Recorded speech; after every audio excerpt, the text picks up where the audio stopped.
BDNF, serotonin, and NMDA antagonism are the three things that I recognize when I take it. When you're a very experienced biohacker and you've tried all these things many times over many years, you basically understand how your brain works and what feels like what. It's kind of like a chef. If you know what tomato powder tastes like, you know what, some other spice tastes like, oregano oil, and if you put it together, what it might taste like. I'm a little bit of the same way. I kind of tried so many things that either increase BDNF, and I kind of got an idea, what does BDNF like to increase? Hey everyone. So today's episode will follow a different format in which I will be going through a section of my regimen. In this episode, I will be going over my mood and what supplements I take to keep my mood optimal. Next up is Rhodiola. Why I take Rhodiola. Rhodiola, I wouldn't say is necessarily a game changer per se. I could say it's a game changer, meaning it's one of those things that if I didn't have 5-HTP, Rhodiola would do the trick. And that's because it increases serotonin. If I were on an island, I could only take one supplement. Would I be very unstable if I had this supplement? And if I had Rhodiola, it would be good enough, right? It's not quite as good as 5-HTP, but it would be good enough for the mood stability. And again, I do feel the serotonin effects. It is important what Rhodiola you get. You want to get 3% salitricides, and that is what is found in Joe's Mood Daily. It also increases norepinephrine, neuropeptide Y, endorphins, works on the dopamine 1 and 2 receptor. It's an MAOA and B inhibitor, works on the serotonin 1A receptor. It increases acetylcholine, BDNF, NGF, ATP, and works as an inhibitor of the nitric oxide pathway. It's an anti-inflammatory and an antioxidant. So as you can see, Rhodiola has a lot of mechanisms by which it improves mood, and that's why it's one of the top things in my mood kit. That's also why I put quite a lot of that in Joe's Mood Daily, 400 milligrams. So that by itself is enough, especially with 3% salitricides. And it works on the HPA axis, which is a little unique in terms of its mechanism of action. I also find that it improves wakefulness, immunity. It is a longevity agent. There is a study that shows it improves reaction time. So it is a cognitive enhancer. And it is overall beneficial for kidneys. And it's also beneficial for muscles. There was a study that showed that if you work out with it, there was a trending decrease in creatine kinase, which is something that I've had that is elevated in the past. It's something that I need to keep track of. Creatine kinase is if you have a lot of muscle, your creatine kinase might be elevated. It means you have muscle breakdown. But one of the things I look for in my regimen is what decreases creatine kinase breakdown. I mentioned I take 400 milligrams. I have experimented with 2,000 milligrams. That is quite strong, and I've been taking that on and off since 2011. That's been quite helpful, I would say. It's one of the reasons why, over the years, my mood has been stable and then maybe unstable, but for long periods of time, it has been stable, and I didn't really understand why. It was just kind of when a lot of things came crashing together, I took it much more seriously, and I decided to really figure it out. So I made a lot of breakthroughs just in the past 2 years and really understanding the nuances of my mood, and I really do have Self-Decode to thank for that and being able to show me what were all the things that I needed to do, what were my weak points. So far, everything I mentioned is very stable in my regimen. It's stuff that I've been taking for quite a while and that I will continue taking. Next up is lithium. So this is lithium orotate. This is low doses. This is not going to be the pharmacological doses of lithium. And the reason I take this is mainly for mood, just like everything else I've been mentioning is the number one reason, but I'll also give the other reasons that I take it. Lithium is also a longevity agent. It increases telomere length. It can improve sleep, cognitive function by increasing myelin, and it can help even the kidneys in low doses. High doses is toxic to the kidneys, and it could be good for bone health. Those are some of the other benefits that I'm interested in, but mood is definitely the number one, and the way that it helps with mood is by increasing BDNF and CREB. I do notice some serotonergic effects. It increases GDNF. It's a GSK3 beta inhibitor, and it also is an NMDA antagonist. NMDA is the receptor that is activated by glutamate. It's this excitatory system in your brain. And I would say that BDNF, serotonin, and NMDA antagonism are the three things that I recognize when I take it. So when you're a very experienced biohacker and you've tried all these things many times over many years, you basically understand how your brain works and what feels like what. It's kind of like a chef. If you know what tomato powder tastes like, you know what, some other spice tastes like, oregano oil, and if you put it together, what it might taste like.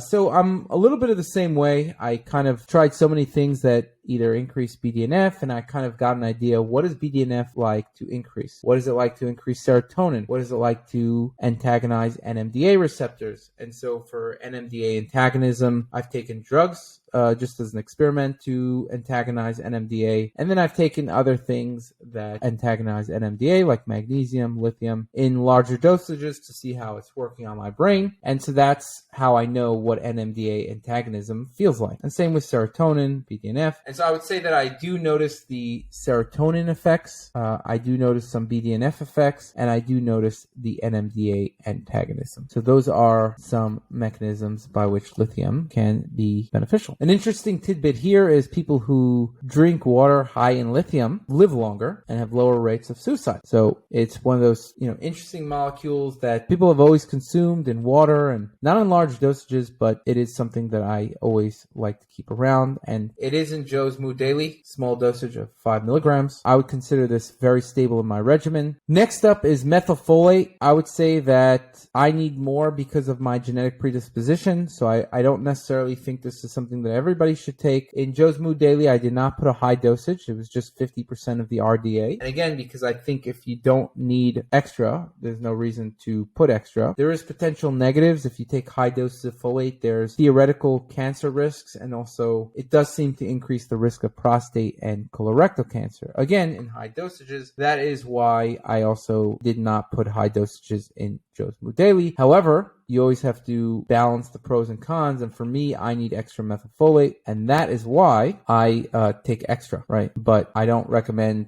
everybody just take extra in terms of high doses. Like, for example, when I say high doses, I mean 5 milligrams a day, whereas, the RDA is 400 micrograms, and, in Joe's Mood Daily, there's only 200 micrograms, so that is not going to increase the cancer risk, but high doses might. There was a study that showed that it was good for reducing cholesterol. It helps me fast, actually. So if I'm fasting, I find that it improves with dopamine. I'm able to fast better. It increases myelin in the brain. At least it's necessary for myelin. So that is another thing. I talk about myelin a lot just because it's one of those things that I felt like I needed more of. Yeah, so anything that increases myelin, I like it. Myelin is also related to intelligence and a bunch of good things with the brain. It helps with muscle, the immune system. It's something that you want in balance, to be honest, right? TSH, there's studies that show that it's related to gray hair, not getting enough, vision, and it's lower in IBD and people with gut inflammation. So it's important to take note if you have gut inflammation. Adequate intake is important for verbal fluency, processing speed, sustained attention, and working memory. It's not clear if you get more than adequate that those will work better, but it is one of those things that if you're not getting enough, those things will suffer. And those are all areas of interest for me. You want to check out your MTHFR variants, as it's quite important for that. And again, it's found in Joe's Mood Daily in normal dosages. Green tea extract. This is another thing that if I take enough of it, I don't have to take 5-HTP, meaning it could stabilize my mood. And it works again with serotonin, BDNF, dopamine, and it's an MAOB inhibitor. It helps with cognitive function, attention, memory, working memory. I do find that it is a cognitive enhancer. I once stopped taking it a while back after I read this article that it doesn't get absorbed. And I think one of the big, things for me is I stopped listening to just, bullshit on the internet. I think it definitely does get absorbed. There's no way that, it's doing something, right? Because it's definitely improving my mood. I used to, more than 10 years ago, I used to read something and be like, oh, okay, I would believe some person. Now I make sure to check everything myself because people are wrong about everything. So, it does get absorbed and it does improve mood, does improve cognitive function. It also is good for the cardiovascular system. It decreases ApoB, LDL. It can improve HRV, good longevity agent. It could help improve sleep. It could help with flu prevention, bladder health. Hair, it's a DHT inhibitor, so it could help prevent balding in the long term. Theoretically, it is a UV protector, so it can help with skin health, and it can help with muscles, inflammation, cancer prevention, theoretically, and kidney health as well. I'm not going to go into details with all of those things, but essentially there's some evidence to show that it helps with those things. Again, the evidence could, it's not the same across the board, but there is evidence that it helps with those things. I take a caffeine-free version, so that's the main thing that I recommend. There's not a huge I guess I just take a reliable brand and caffeine-free version, 50% EGCG. The one I take is from Now Foods. Curcumin is next up. I've been taking this for a really, really long time, and this has been a staple of my regimen. It's been a game changer. I think this is one of the things that helped my mood stability for a while. When my mood became less stable, I was actually not taking it as frequently, and I was not taking it as much. I used to take 1 gram a day. Then I went to half a gram, and I think that could have been a factor in decreasing mood stability. But with regard to mood, it does increase serotonin. Again, anything that really helps with my mood is going to increase serotonin, I find, because that is one of the core things. It's a GSK3 beta inhibitor. It increases BDNF. MAOB inhibitor increases dopamine, serotonin 1A, 2C receptor. NMDA antagonism. I don't really feel the NMDA antagonism, to be honest. I would say that it's more serotonergic. I do feel that the BDNF. I don't know if I feel any strong dopamine effects. Definitely the serotonin and BDNF, I would say, are the two most important. It's also an anti-inflammatory, antioxidant, which will help with mood, and because oxidative stress is one of the things that worsens mood. Inflammation, it's very good for that. So that's another way it could improve mood. It's a STAT3 inhibitor. It works against Th1 and Th17 dominance. Good for cognitive function, working memory. I do notice some cognitive benefits. It's an antimicrobial and antifungal. There's some potential for cancer prevention. It's a DHT inhibitor, which is, again, DHT is, form of very active testosterone, and that's what causes balding for males. You want to inhibit that to some degree, not to a large degree like finasteride, but to some degree if you don't want to bald too early. And it's important for gut health. It was shown to be good for IBS and kidney health as well. And there's way more things as well that I don't have listed here, but it's quite a multifunctional product, and it's good for many things, but I would say mood is one of the most notable effects for me. I take Curcumin and Longvita. Longvita I find is the best. BCM95 is also okay, but it doesn't reach the brain nearly as much as the Longvita Curcumin. So Longvita Curcumin I've been taking for 10 years, and it's still my favorite curcumin. Zinc is quite important for a lot of things. I used to be deficient in zinc. This was one of the game changers as well.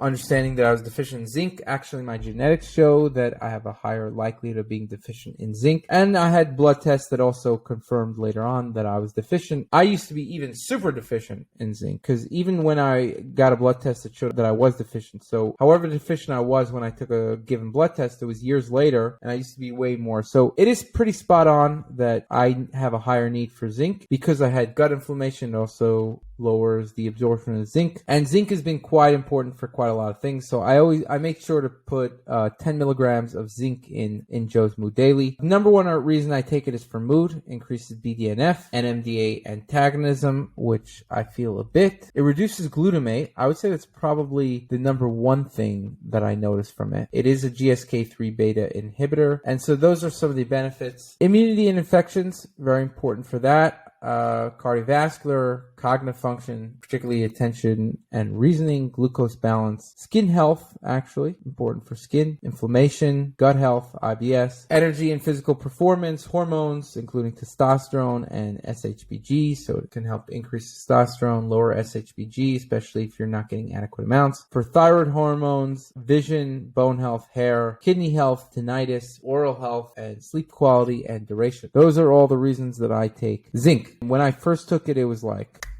so important. I really think that I was very deficient in it. But again, this is going to be unique to the individual. What your genetics say, what your lab tests say, what your other risk factors are, including if you have gut inflammation or IBS or something like that, which means you typically need higher levels of zinc. I put not a high amount in Joe's Mood Daily, but 10 milligrams is pretty much enough to stop a deficiency from, even if you have a higher genetic need for zinc. But it isn't enough. You still want to include include some zinc in your diet as well in the form of meat and animal foods and things like that. Hope you enjoyed this. Please subscribe, please like, please review. Whatever it is, YouTube you like, iTunes, review it, and this way I will do more of it if I see that people are really liking this stuff.